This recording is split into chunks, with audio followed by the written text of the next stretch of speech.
നാവിൽ കൊതിയൂറുന്ന ഉപ്പിലിട്ടതൊക്കെയുള്ള നമ്മുടെ കോഴിക്കോടിൻ്റെ അതേ മണവും രുചിയും ഒക്കെ ഉള്ളൊരു റെസ്റ്റോറൻ്റാണ് കാലിക്കറ്റ് നോട്ട്ബുക്ക്.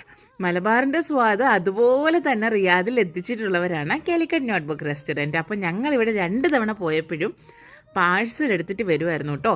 അപ്പോൾ ഇത്തവണ ചെന്നിട്ട് അവിടെ ഇരുന്ന് കഴിക്കാമെന്ന് വിചാരിച്ചിട്ടാണ് പോയത്. ആദ്യം തന്നെ നല്ല ചൂട് വെള്ളം വന്നിട്ടുണ്ടായിരുന്നു, നല്ല കരിങ്ങാലിയൊക്കെ ഇട്ട് തിളപ്പിച്ചാൽ തോന്നുന്നു, നല്ല ചുമന്നിരുന്നാണ്. അപ്പോൾ ഉണ്ടല്ലോ അത് എനിക്ക് എവിടെ ചെന്നാലും കുറച്ച് ചായ ഇല്ലെങ്കിൽ ഒരു മനസ്സമാധാനം കിട്ടത്തില്ലെന്നേ. അപ്പം ഞാൻ ആദ്യം തന്നെ ചായ അങ്ങ് പറഞ്ഞു. ചായ വന്നതിൻ്റെ പുറകെ നമ്മുടെ മെയിൻ ഐറ്റങ്ങൾ ഓരോന്നോരോന്നായിട്ട് വരുന്നത് കണ്ടോ. ഇതിനകത്ത് നല്ല കുരുമുളകിട്ട ബീഫുണ്ട്, പയ്യോളി ചിക്കൻ ഫ്രൈ ഉണ്ട്. ഈ കുരുമുളകിട്ട ബീഫിൻ്റെ കൂടെ നല്ല അടിച്ച പൊറോട്ട ഇങ്ങോട്ട് എടുത്തിട്ട് ചുരുട്ടി പിടിക്കണമെന്ന് എനിക്ക് ഉണ്ടായിരുന്നു. പിന്നെ ഞാൻ അതിൽ നിന്നൊരു കഷ്ണം അങ്ങ് മുറിച്ച് ഒരു കൊച്ചു ബീഫിൻ്റെ കഷ്ണവും പിന്നെ നമ്മുടെ അടിപൊളി ഒരു തേങ്ങാക്കൊത്തൂടെ വെച്ചിട്ട് കഴിച്ചു നോക്കി കേട്ടോ. എൻ്റെ അമ്മ എന്തൊരു ടേസ്റ്റ് ആയിരുന്നു. ഇപ്പൊ പറയുമ്പോ പോലും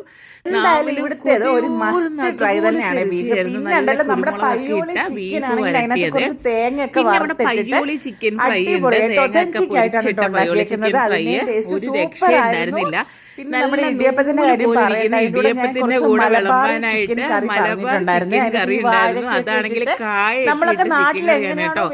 ശരിക്കും പറഞ്ഞൊരു ഒത്തന്റിക് മലബാർ കഴിച്ചിട്ടൊരു ഫീലിംഗ് ആയിരുന്നു എനിക്കുണ്ടായിരുന്നത്. ഞാൻ സൈഡിൽ നിന്നൊക്കെ ആയതുകൊണ്ട് പത്തനംതിട്ടൊക്കെ ആയതുകൊണ്ട് മലബാർ ഫുഡിനോട് അത്രയും രുചിയിൽ ഇതുവരെ അങ്ങനെ കഴിച്ചിട്ടുണ്ടായിരുന്നില്ല. ഇവിടെ വന്നപ്പോഴത്തേക്ക് എനിക്ക് ഒരുപാട് ഇഷ്ടപ്പെട്ടു. കാലിക്കറ്റ് നോട്ട്ബുക്ക് റെസ്റ്റോറന്റ് എവിടെയാണെന്നല്ല, നമ്മുടെ ലുലു മുറാബയിലാണ് കേട്ടോ. പോയി ട്രൈ ചെയ്യാൻ മറക്കരുത്.